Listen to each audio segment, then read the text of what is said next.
Bus 66 only runs at midnight. I should never have boarded it. I always take the last bus home. That Friday was no different except I missed my regular route by 2 minutes. 2 minutes. That's all it took to change my life. Rain was coming down hard, thunder rumbling overhead. I stood at the bus stop, cursing my luck when a sleek, black bus pulled up. No engine sound, no brake hiss, just silence as the doors opened.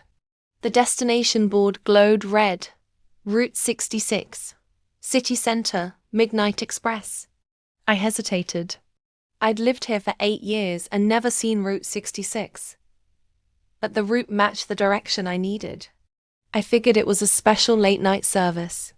I stepped on. The interior was old, like 1950s old. Velvet seats, brass poles, yellowed lights, and cold. So cold. There were 6 passengers, dead silent. One man in a grey suit, staring ahead. A woman cradling a motionless child. An elderly couple. A teenage girl with tangled hair, tapping her fingers in a slow rhythm. No one looked up. I paid the fare. The ticket machine spat out a paper that read, "One way. Destination. The end." I chuckled nervously. Halloween prank, maybe? I moved to the back and took a seat. We pulled off, tires gliding soundlessly over the wet street. That's when I realized there was no driver. I stood up, heart thudding, and walked to the front. The driver's seat was occupied by a floating cap and gloves. The steering wheel turned on its own.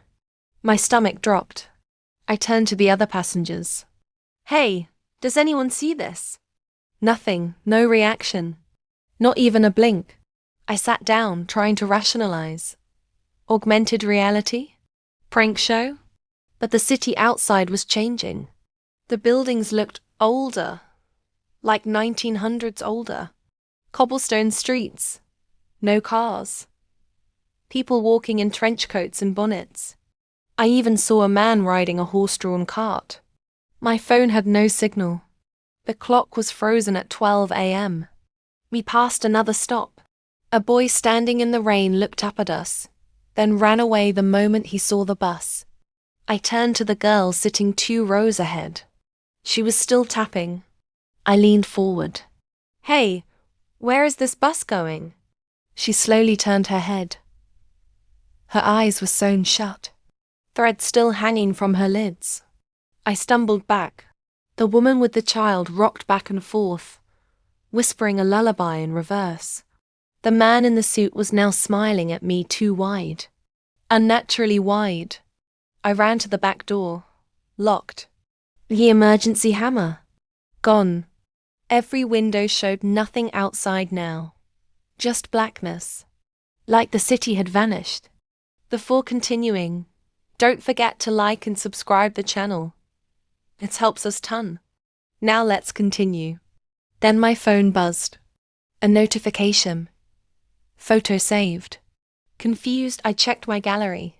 A picture I hadn't taken. It showed the bus full of decaying, rotting corpses. All in the same seats. Including me. I dropped the phone. And then, I remembered. When I was 13, I witnessed a bus crash. Route 66.